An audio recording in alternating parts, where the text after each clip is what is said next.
Salut la team, j'espère que vous allez bien. Aujourd'hui, je te retrouve dans une nouvelle vidéo. De quoi on va parler? De vente aux enchères. Et pour cela, j'ai sorti mon tableau. Aujourd'hui, j'ai donc reçu beaucoup de questions sur le déroulement d'une vente aux enchères. Mehdi, est-ce qu'on doit passer par les ventes aux enchères? Donne-nous ton avis. Comment ça se déroule? On ne sait pas. Donc, ce qu'il faut que tu saches, la vente aux enchères, selon moi, n'est pas recommandée pour un débutant. Elle peut s'avérer efficace à un moment dans ton parcours d'investisseur. Mais elle n'est pas recommandée en tant que débutant. Pourquoi? Parce qu'elle comporte des contraintes.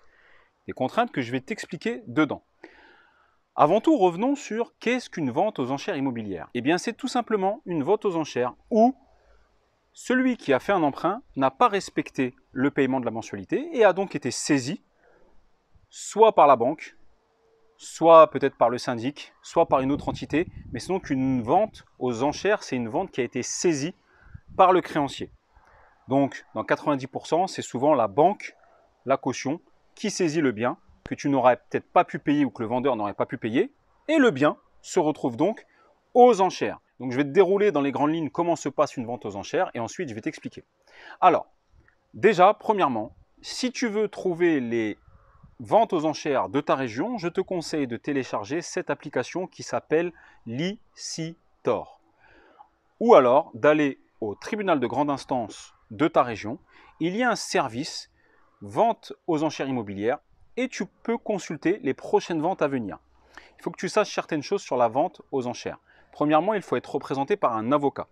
Avocat que tu trouveras donc dans le tribunal de grande instance, sur la fiche du bien en vente et sur le cahier des charges.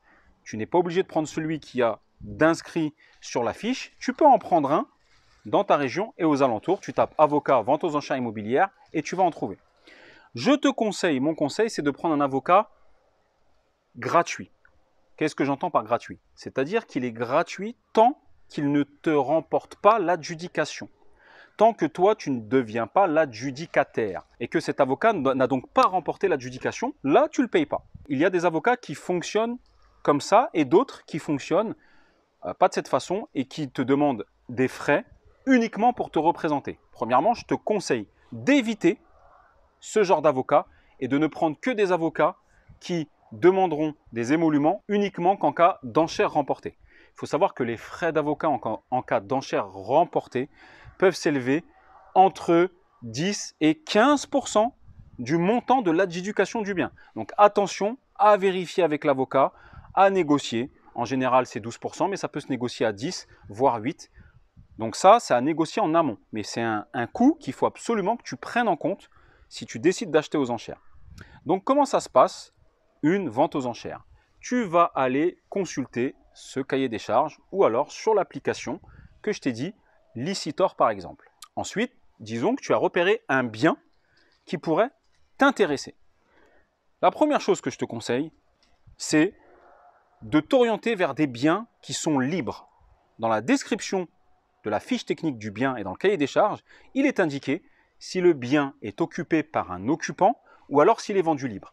Il faut savoir que s'il est occupé par un occupant, eh bien, tu feras affaire personnelle de la situation si tu remportes cette adjudication. Et c'est un peu plus compliqué parce que généralement, les gens ne veulent pas sortir.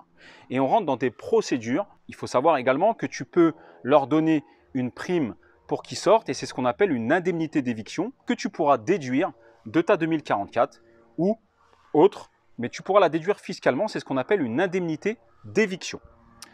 Pourquoi je te conseille des biens libres? Puisque si tu remportes l'enchère, eh bien, ton bien sera libre et tu seras beaucoup plus serein pour faire tes travaux, etc. Il faut savoir également que si tu remportes l'adjudication, tu prends le bien dans l'état auquel il se trouve. Il n'y a aucun recours possible contre des tiers et tu dois donc être conscient que tu prends le bien dans lequel il se trouve. Donc, comment ça se passe? Imaginons que tu as vu un bien dans ta région. Eh bien, sur le cahier des charges, il y a donc la date du jour de visite. Par exemple, ça va être indiqué, les visites sont prévues le 15 septembre de 9 h du matin à 13 h. Tu vas donc te rendre à la visite du bien. C'est une visite assez brève où tu vas devoir faire attention et regarder plusieurs choses. À partir de là, si le bien t'intéresse, tu vas donc prendre un avocat, comme je t'ai dit, pour te représenter le jour de la vente. Généralement, il y a le jour de la visite, disons le 15 septembre, et le jour de la vente, généralement, c'est un mois après. Ça peut varier, mais en général, c'est un mois après le jour de la visite. Tu vas donc demander à ton avocat de te représenter et tu vas lui donner l'enchère maximum pour laquelle tu veux aller. Mon conseil, je te conseille de ne jamais dépasser l'enchère maximum que tu t'es fixé et de ne pas rentrer dans une guerre de coq avec un potentiel acquéreur qui serait à ta gauche ou à ta droite, puisque si tu dépasses ton budget, eh bien c'est des frais supplémentaires. Je te conseille de ne pas dépasser ton budget. Attention cependant. Donc comme je te l'ai dit, la première chose à faire, c'est le cahier des charges. Et orientez-vous vers des biens non occupés. Lorsque tu vas aller aux enchères et que tu as donc ciblé un bien, eh bien il va y avoir un chèque de consignation à faire. Donc il y a un chèque à l'ordre de la CARPA à faire, qui est à l'ordre des avocats. Alors je ne peux pas te le donner parce que c'est variable. Moi, quand je fais les enchères, en général, c'est environ 5 000 € qui est mis à l'ordre de la CARPA, plus un chèque de consignation d'environ 10 000 €. Mais ça, c'est variable selon les prix du bien, etc. Il faut que tu saches que voilà, tu as environ 15 000 € par chèque de banque à donner lorsque tu fais cette enchère, avant même que l'enchère commence. D'accord ? Ça, c'est pour que l'avocat puisse te représenter avant même que la vente commence. Attention aussi, autre point. Il faut que tu saches que si tu remportes l'adjudication, il y aura d'autres frais à payer. Alors, on n'est pas sur une vente classique où c'est des frais de notaire dits classiques avec un barème, mais on est sur une vente, si tu remportes l'adjudication, imaginons que tu t'es fixé 60 000 €, eh bien, il faut que tu saches que premièrement, tu auras donc les frais d'avocat, selon ce que tu as négocié. En général, c'est 10%, donc 6 000 € en plus. Et ensuite, tu auras des frais de justice ou les frais de poursuite. Ça, c'est tout ce que la justice a entamé, les recommandés, les huissiers, etc. pour récupérer le bien. Tout ça, ça sera à ta charge. Tu auras donc les frais d'avocat et tu auras des droits d'enregistrement. Ici, c'est ce qu'on peut appeler les droits de notaire, si tu veux, les droits de mutation, mais ce n'est pas le même barème que dans un cadre d'achat classique. Donc, tu auras les frais de justice, les droits d'enregistrement et les frais d'avocat. Qu'est-ce qu'il y a dans tout ça? Je te l'ai dit, c'est tous les frais que la banque a engendrés pour récupérer le bien. Les constats d'huissier, les pénalités de retard, des frais de syndic, les frais de justice, c'est-à-dire la greffière, le tribunal, pour faire cette vente, le juge qu'il faut payer, etc. Donc, c'est tous les frais afférents à la vente de ce bien. Et il faut savoir que ça représente en général entre 15 et 20% du montant total de l'adjudication. Imaginons que tu aies une adjudication à 60 000 €. Eh bien, avec les frais, on va tourner aux alentours des 72 000 €. D'accord? Il faut savoir que ça tourne entre 15 et 20%. Tous ces droits-là, frais de justice, frais de poursuite, frais d'avocat, droits d'enregistrement, entre 15 et 20% du montant total de l'adjudication. Donc c'est pour ça que je te dis que c'est un paramètre très très important à prendre en compte et qu'il ne faut absolument pas que tu ailles au-dessus de l'enveloppe que tu t'es fixée. Ne rentre pas dans une guerre des coqs et ne va pas au-dessus de l'enveloppe que tu t'es fixée. Si jamais tu ne remportes pas l'enchère, eh bien le juge et l'avocat te rendent tes chèques de consignation et c'est terminé. Si tu remportes l'enchère, attention, là on rentre. Déjà, félicitations, tu as remporté l'enchère, ok. Tu as suivi mon conseil, tu as pris un bien non occupé. Tu as fait ton calcul avec l'enchère max que tu t'es fixé, plus les 15 et 20% de droits en sus à rajouter. Et malgré ça, dans ton calcul, c'est une bonne affaire. Alors donc, tu as remporté l'enchère, félicitations. Il faut savoir que tu as 2 mois pour solder le prix de l'adjudication. D'accord? Il n'y a pas de clause suspensive. C'est-à-dire que dans un achat classique, tu as une clause suspensive de refus de prêt. Dans une vente aux enchères, il n'y a pas de clause suspensive. Tu as 2 mois, au moment où tu rapportes l'adjudication, pour solder le prix où le bien t'a été adjugé. D'accord? Autre chose, si tu remportes l'adjudication, ne crie pas victoire trop vite. Pourquoi? Du moment où tu as remporté l'adjudication, il y a encore un délai de 10 jours où une personne va pouvoir réenchérir d'au minimum 10%. Au minimum, il faut qu'il enchérisse de 10% supplémentaire le bien auquel toi tu as eu l'adjudication.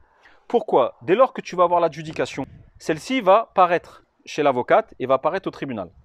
Eh bien, n'importe qui, moi, un autre, on tombe sur le bien, zut, on n'a pas pu aller à la vente et il s'avère que ce bien nous intéresse. Eh bien, on appelle, on demande le prix d'adjudication et on a 10 jours pour réenchérir d'au moins 10%. Dans ton cas, si tu l'as eu à 60, si dans les 10 jours, je viens et je fais une nouvelle offre à 66, eh bien tu perds ton enchère.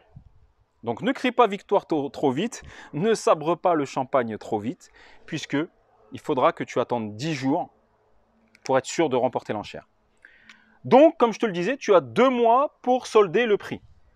Mon conseil, assure-toi d'avoir le capital nécessaire pour solder le prix. Puisque aujourd'hui, une banque peut te dire oui, et au moment où tu vas faire le prêt, où tu vas demander la demande de prêt, dans les 2 mois, la situation change ou autre, et un oui qu'on a pu te dire verbalement, ben finalement devient un non. Donc, mon conseil pour partir serein dans les enchères, assure-toi d'avoir le capital sur lequel tu as enchéri de côté. C'est pas grave.